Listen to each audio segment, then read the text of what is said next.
think about a time, a personal story of where a well-crafted story activated a great business decision, a valuable business decision, an important one.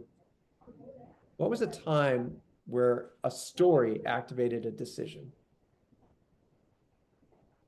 Take about 30 seconds. And a well-crafted story activated a great business decision.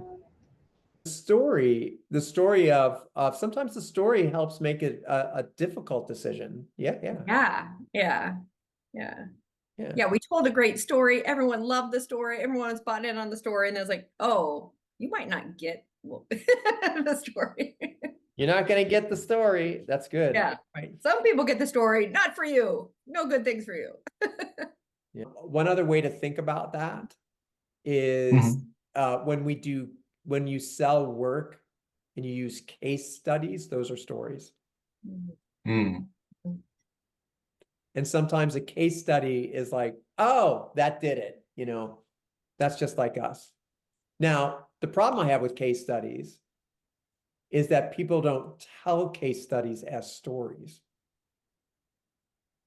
So they tell case studies as like, we did this thing, we won, it was awesome, it was great, it was beautiful, it was and so it's kind of what you said, Amber, they oversell the case study, and then it's all the benefits. That's not a good story because the story has a struggle, a search, and a solution. So part of it is that, if you include it, it's like, I had all these problems when we were at Accenture together, and people would talk about, oh, here's this case study we did at this client. And then you'd hear like, I want to hear where we're wrong. I want to hear the glitches. I've got glitches right now, my client. If everything went right, like you're just describing, I've never had a project like that. I can't identify with it.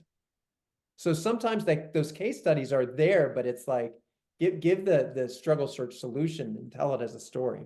So just to think about that, Nate, as another way to think about stories that we've used in the past. Okay. So you can use stories to reset direction, to sell work. One of my favorite stories is acquiring resources. So when I was at, and I'm going to use this later on too, when I was at, we were implementing SAP, and it was a 2.5-year implementation. We were in the beginning software fit assessment, so we were 2 years out from implementing anything. And I was the change manager. I was a manager at the time, and senior manager at the time. And 2 years out, and I was 3 days a week. And I asked the partner, I said, I need a change analyst full time. And they're like, we're 2 years out. We're not doing any training. Y'all know how that goes. It's like, I'm not doing training right now. And they're like, well, what do we need this for? And I was like, okay, so this is great. So I said, so this is a software fit assessment project, and the partner was a technology partner, and so it was Oracle, PeopleSoft, or SAP. And I said, what do you think this project is? And he said, it's a technology project. I was like, no, it's not. So what is it? I said, it's a decision-making project. He's like, okay, tell me more. I said, this is January. In May, there's going to be 8 people in a room that you gather to make a decision on this software.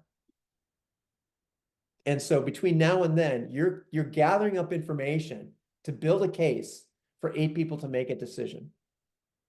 He's like, okay, tracking. I said, after you do with the team that you have here, accumulated here, what's your burn rate per month? And the burn rate was $1 million. You had like 20 people or something on this project to do this thing. So you had $1 million a month burn rate. And I said, so if they don't make that decision in May, and they have to hold the team you have to hold the team an extra month because the client wants that same team back to start the next piece of work. Yeah. You're going to burn $1 million a month, right? He's like, yeah, I hadn't thought about that way. I was like, what if I told you if I brought on an analyst that's going to cost you, I can't even, you know, $100,000 for the 6 months. If I could save you $1 million by bringing in $100,000 resource, what do you say? And he's like, you're on. I said, here's what I want to do. And then just to give you guys the background on that, I was like, there's 3 components of making a software fit assessment: which platform to use, what's the implementation plan look like, and how much is it going to cost? So I had 8 people, 3 elements. I had 24 meetings. And I just took each of those pieces, and I put those 3 pieces in front of those 8 people over the course of the next 6 months. They made that decision on May 22nd.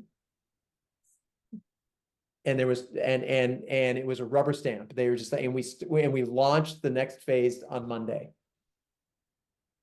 And that partner was like, I've never seen that happen before.